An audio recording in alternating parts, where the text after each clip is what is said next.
مساكم الله بالخير أو صبحكم الله بالخير من سلسلتنا مشرد لمدة 14 يوم في شوارع الرياض. اليوم يا اخوان خلاص حسمت هذه السلسلة الجميلة، أول سلسلة قوية بالنسبة لي. اليوم يا اخوان خلاص المقطع الأخير أو اليوم الأخير، اليوم بإذن الله ماشي خلاص، صار لي تقريبا 14 يوم. خلاص يا اخوان اقسم بالله متضايق وزعلان. شوف توصاي والله توصاي، هذه خلاص آخر نومة.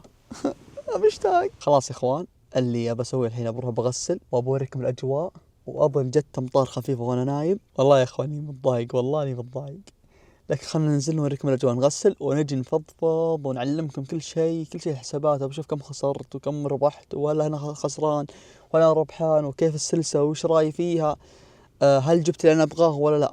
فخلونا نروح بسم الله نتوكل على الله، نغسل ونركب الأجواء ونرجع. مثل ما انتم شايفين يا اخوان هذه الحديقة اللي نمت فيها، شوفوا الأجواء ما شاء الله تبارك الرحمن، والله أجواء عالمية. هذه حديقة صغيرة دخل حي وهنا مسجد، فهذه الحديقة اللي نايم فيها. بس والله أجواء خرافية. بنروح نغسل ندخل دورة مياه نرجع لكم.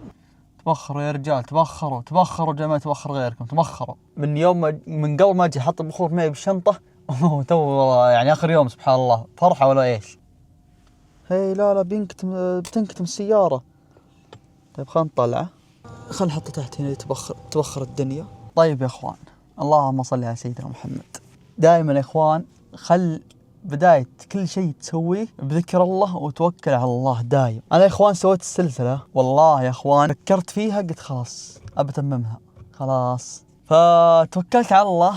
استشرت 2 من العيال اللي هو الإداريين، أعطيتهم الفكرة. طبعا ما استشرتهم من ايش رايك بروح بصور، تسمحوا لي؟ لا، أعطيتهم الفكرة، أنا جزمت فجأة خلاص. الآن هي آخر سلسلة، آخر حلقة من السلسلة. اليوم ماشي بإذن الله بالليل. والله يا إخوان ترى في أشياء صارت ورا الكام ما تدرون عنها، ولو دريتوا بتقول مستحيل. أشياء كثيرة والله يا إخوان، مرت بمراحل كثيرة، وغير مرت بمراحل كثيرة. عند أمي تقول برد عليك، روح فندق، روح كذا. قلت يا يمه ما في برد. انا كنت اجامل نفسي واجامل امي عشان امي ما تزعل علي وتقول لي.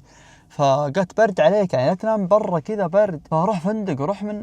قلت يا يمه ما عليك ان شاء الله ما فيه برد ولا شيء. اللي انا فيه المربع هذا الاول يوم جيت نمت فيه برد بشكل ما تتوقعون. يوم صحيت اليوم الثاني برد، لكن الحمد لله ربي يسرها لي بالمكان. والله يا ربي سبحان الله وجه لي المكان ذاك. تيسرت لي من ناحية ايش؟ من ناحية اني انا من ناحية نومي تيسرت. فيوم كنت اجرب السيارة هنا ترى عشان حاجتين، عشان اغير شوي وعشان البرد، لأن ترى في برد يا اخوان، والله في برد. فالحمد لله دائما وابدا الحمد لله لك يا رب اللي يسرتها لي بشكل ما تتوقعون. اهدافي اللي حطيتها بداية السلسلة او باول مقطع، الان ابى اشوف هل انا حققت هذه الاهداف ولا لا. حققت ممكن هدفين، الهدف الثالث ما حققته. الهدف الاول يا اخوان اني اجيب قيمة السيارة واسدد الدين، الحمد لله جبت قيمة السيارة وسددت الدين اللهم لك الحمد. الهدف الثاني الكاميرا، صراحة ما جبت قيمة الكاميرا بالضبط، الصراحة الكاميرا قيمتها تقريبا 3000 أو 2500 حواليها، ناقصني الصراحة مبلغ عشان أجيب الكاميرا. ودي أجلس شوي عشان أجيب قيمة الكاميرا لكن ما قدرت. ليش يا إخوان؟ أنا طلعت مبلغ حلو ما يقارب تقريبا 3000 ريال، تقريبا مبلغ حلو، 3500 3300 حلو. بس يا إخوان في فرق بين إنك تاكل وتشرب وتعبي بنزين واشياء كثيره. بتقول والله انك تاكل يعني بنزين كله ما اكلفك 500 واكلك ما اكلفك 300 لو انك رايح مطاعم غاليه، معك حق. لكن يا اخوان ما ادري كيف صرفت الفلوس صراحه، فما ادري الصراحه كيف انقصت الفلوس. انا عندي فواتير هنا بس مو فواتير واجد، فواتير يوم اني يعني المطاعم يعطوني فواتير جلست احطن هنا. المهم رحنا نطلع نحسب شوي، والله معقولة هذا فواتيري. عندنا هذا يا اخوان اللي هو مبلغ 50 ريال. تذكرون اول ما جيت يوم اعبي بنزين، اول ما جيت قلت خلاص اول ما دخلت الرياض اول مقطع قلت بوقف محطة بعبي بنزين، فهذا كانت 50 ريال. طيب يا اخوان هذه الفواتير يا اخوان كلها اللي صرفتها حسبتها مع البنزين مع اكلي وشربي، وبرضه حسبت اني يوم رحت تروشت، رحت حلقت، رحت البوليفارد، وبرضه حسبت يوم اني شريت الاغراض الشنطه والاشياء ما ظنيت من ضمنها لكن حسبتها كذا احتياط. فتقريبا البنزين اللي انا معبيه معكم اللي انتم شايفينه تقريبا 200 او 250، واللي انتم ما شفتوه تقريبا 300 ريال. فالبنزين تقريبا كلفني قل 600 ريال، 600 ريال مجموع البنزين 600. اكل اللي انا جالس اصوره لكم تصوير بس وانا اخذ الاكل وانا اخذ طلبات وكذا تقريبا كلفني 300 ريال بس وانا اصور. 300 ريال اكل، فهذا تقريبا 900 من غير اللي انا صورت 200، فهذه 1100، ومع الحلاقه 50 1150، ومع الترويشه 30، ومع حقه البلفاض 40 1210. المجموع يا اخواني طلعته الصراحه المجموع 1400 تقريبا 20 30 حواليها، فمبلغ يا اخوان كان 1430. والله اني مستاجر شقة احسن لي. والله ما ادري الصراحه كيف صرفت هذا، لكن يا اخوان الصراحه انا اللي اشوفه وبوجي اشتري اكل ومن الامور هذه، فتعرفون. لا تسالني كيف صرفت 1400. طيب تقريبا طلعت 3200. طيب يا اخوان تقريبا طلعت 3400 3300، فنقص منها تقريبا اللي معي صافي 1900 تقريبا. اللي معي انا صافي بس 1900. صح بعد قيمة السيارة يا رب اللي معي تقريبا 1300 1400، يعني ناقصني 1000 ريال عشان اشتري الكاميرا، لكن بإذن الله تجي. اي صح جبت الهدفين الثالث، لا ثالث يا اخوان اللي هو 3000 مشترك. الصراحة ما جبتها، ما طلعت مشتركين واجد من هالسلسلة ذي ولا مشاهدات كثيرة، ولكن الحمد لله على كل حال انا قدمت اللي علي والباقي على رب العالمين. شكرا على المشاهدة، ولا تنسوا لايك واشتراك وزر التنبيه. مع السلامة. يا ضيق. وش السالفة فجأة تلقائيا أنت في البيت وبست أب الجميل؟ والله يا إخوان اشتقت للمكان هذا بشكل ما تتخيلونه. اشتقت لمنطقة الراحة، اشتقت إني برتاح خلاص، بعرف كيف أنام نوم يا إخوان. يا الله يا الله الحمد لله. علمنا السالفة، وش صار وش ما صار، كيف جيت أنت بالضبط هنا، كنت بالرياض فجأة جيت هنا. بعلمكم كل شيء يا إخوان. المقطع اللي بصوركم يا إخوان السبت الصباح، فما كان معي وقت إني أمنتجه لأن قمت تقريبا الساعة 10 الصباح وصورت. ما معي وقت مرة إني أمنتجه، وقلت بصور السبت، إذا يمداني صورت، ما يمداني خلاص بس أرجع إن شاء الله بالليل أبى أصور لكم. المهم رجعت السبت بالليل يا إخوان، نمت بمنطقة الراحة، نمت يا إخوان مرتاح والله، نمت مرتاح والله. الحمد لله. فيوم رجعت السبت بالليل يا إخوان ونمت وخذيت راحة عالمية.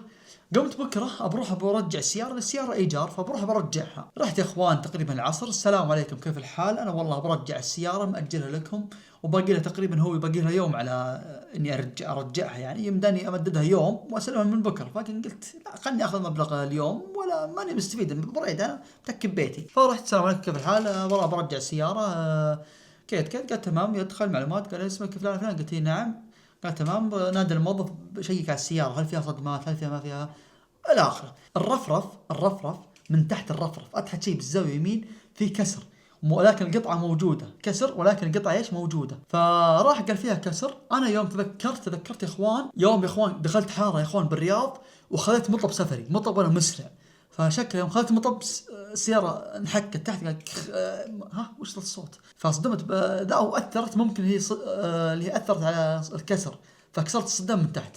الكسر يا اخوان هالكبر، ما يجي شبر، ما يجي نص شبر يا اخوان، كسر مره صغير. قال والله اخوان اخوك عندك كسر هنا وما ادري ايش. قلت وش الاجراءات طيب؟ قال تمام خلنا ندخل المكتب. رفع الجوال، السلام عليكم كيف الحال، كيت قال تمام. قال لازم تصلح الكسر. قلت ابد، وشوف كم تصليحه؟ قال لي يبيلك تغير الصدام كامل. صدام كامل اغيره؟ سلامات، كسر هالبسيط. قلت يا رجال بعطيك 20 ريال، بغيت اقول بعطيك 20 ريال 50 ريال ومشها. قلت بالله شوف لي كم الصدام. قال تمام. السلام عليكم كيف الحال، صدام سيارة كيت كم؟ تمام يعطيك العافية. كم؟ 550. 550 الله اكبر عليك، صدام كسر هالبسيطه بتغير صدام كامل ب 550؟ اعوذي بالله. ما ودي ادخل بالنيه يا اخوان، شكلهم ما مغيرين صدام بس يبون يحطون الفلوس بالجيب، هذا واضح ذي. فقلت له والله صعب بعطيك 550 والامور كيت. قال والله مالي دخل. قلت اعطي طيب رقم اللي له المسؤول. قال تمام، امسك رقمه، السلام عليكم فلان شو اخبارك، والله اني كيت والامور وانا. قال والله معليش. قلت اسمع، قلت باقي عندكم يوم كامل تقريبا 60 ريال وانا بعطيك 400 وهذه 460 وبس، والله ما لي قدر عليها.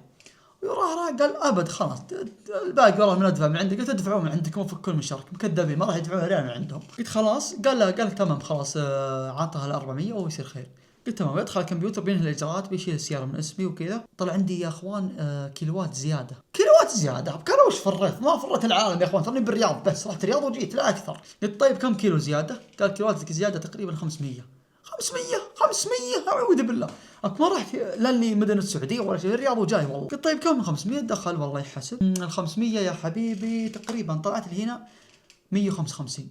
155 قال لي نعم نحسب الكيلو ب 31 هلله، ب 31 هلله الكيلو و155، وبعطيك الحين 460، يعني تقريبا بعطيك 600، تقريبا 700 ريال تروح لكم. 700 ريال مثل 600 ريال تروح سلامات. جالس افكر يا اخوان، وجدت في بالي فكره ان انا باقي لي يوم، واليوم 300 كيلو، فيوم فكرت انه هو قال لي 200 كيلو بطشها لك، فادفع لي حق 300 كيلو. فكرت قلت اسمع، اعطني مفتاح السياره واعطني فلوس، وبكره ان شاء الله اجي اسلمها لك.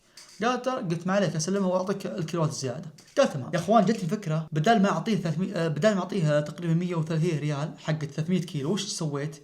قلت لا يا حبيبي اتخسي وتعقب ما تشت. رحت وقفت سيارة نفس ما هي، بياخذون 300 كيلو ب 60 ريال اليومي بكيفها، واجي من بكره وباقي 200 كيلو بيطشها عني. ولكن يا اخوان فكرت بالصدمه، فكرت بوشو بالصدمه، قلت الحين الصدمه مستحيل بعطيهم 400 ريال. فرحت ابى اشوف الصدام، تقريبا الصدام طلع لي ب 400. فقلت يا اخي 400، يا اخي ما باخذ 400 وبصلح ب 450 ب 500، والله ما له فائده، بتعب نفسي. فوش سويت؟ رحت سمكري ميكانيكي، قلت له انت ابي تلحيم، عندك تلحيم؟ عندي صدمه وريته بالزاويه وكذا، ابي الحمها تلحيم مع معجون مع بويه. قال هذه ويشاوي، والله العظيم انها تكلف تقريبا 150، الحمها لك رجعها نفس ما كانت ومع بويه ومعجون. قلت بس تمام، وانا ادخلها عنده وانا تك نار كذا، ايه تكفى نفداك، الله ضبطني. المهم مالكم بالطويله يا اخوان، فصلحتها 150 ريال تقريبا. هذا كلام اليوم يا اخوان، اليوم انا الان بالليل تقريبا الساعه 1:30 بالليل، جالس اصوركم المقطع هذا، اني بمنتج بينزل لكم متى؟ تقريبا الاثنين، فتعرفون يعني مضغوط مره وجاي من تعب، ما ارتحت يا اخوان، والله ما ارتحت. المهم فصلحتها 150 يا اخوان، وبكره اللي هو بكره من المقطع هذا بروح برد السياره، 200 كيلو زياده، ما راح يقول لي شيء، ولو قال لي شيء بقول امسك 50 بس، فك من شرك والغي السياره. حبيت اني اشارككم هاللحظه هذه اللي ضايقتني الصراحه يا اخوان، والله ضايقتني، قسم بالله ضايقتني. الان عرفت يا اخوان ليش اجر لي تقريبا مبلغ رمزي صدق باسبوعين، يعني المبلغ هذا مستحيل لو ياجر بالسنه سنتين ما طلع قيمه السياره. لكن عرفت يا اخوان ان اجر لك ذا، لكن بس تجي ترجع بيشوف لو شخطه واحده صارت بتدفع بدفعونك فلوس، يبون يسرقونك سرق. فوالله تأجير السيارة يا اخوان انا ما انصح الصراحة، ما ادري ليش ما انصح انك تأجر، الا تأجر عند مكتب الصراحة تكون هذا واثق يعني سائل عنه من قبل وعارفينه وكل شيء، ما تأجر عند اي مكتب الصراحة. فبس يا اخوان الان والله بالبيت منطقة الراحة يا اخوان، الان بمنتج هالمقطع ذا، والحمد لله على كل حال، والله الحمد لله على كل حال، والله اخيرا اني اقول اخيرا بنفسي، والحمد لله على كل حال، حتى اني ما جبت 3000 مشترك هنا بالهدف، لكن وش اسوي؟ والله ما انكم تنشرون وكذا يعني تجيبون 3000 مشترك، والله يا اخوان جيبوها يا اخوان يلا. وقيمة الكاميرا الصراحة ما جبتها، فالحمد لله على كل حال، ما ظنيت ابى اجيب قيمة الكاميرا، خلاص راحت علي، باذن الله اقدر ان شاء الله اني اقدر اجيب واشتري الكاميرا. اذا شريتها بصوركم مقطع. قبل ان المقطع يا اخوان ابشكر شكر خاص ضاري الحب، اقسم بالله شكر يا اخوان اللي انتم شايفينها من الجودة هذه، ترى هذه من كاميرا ضاري، دقيت عليه قبل ما اروح ب3 ايام، السلام عليكم ضاري شو اخبارك؟ انا والله كيت عندي سلسلة من الامور وابي كاميرتك الصراحة. قال بس فداك والله فداك والله، تحت ماطى رجلك يا مجيد، وحبد تعال خذها الحين قبل بكره. فاقسم بالله يا ضاري شكرا والله، شكرا لك، شكر خاص. وبرضه شكر للعيال كلهم، سواء الاداره ولا صناع المحتوى اخوياي، الله يجزاكم خير، شكرا لكم ما قصرتم. فهنا يا اخواننا هنا هذه السلسله الجميله ما حققنا منها شيء كثير، مشاهدات واجد مثلا ما حققنا، يعني اللي يقول لكم مثلا ما بيطمع، يعني ما حققت 1000 5000 مشاهده بالمقطع الواحد قصدي. فالحمد لله على كل حال، لكن أهم شيء استمتعت، وهذه تجربة الصراحة حلوة بالنسبة لي مرة، تجربة حلوة. أقول لكم انتظرون بالمقاطع الجاية، بتكون مقاطع قوية مرة. فهنا لا تنسون اللايك والاشتراك وزر التنبيه، مع السلامة.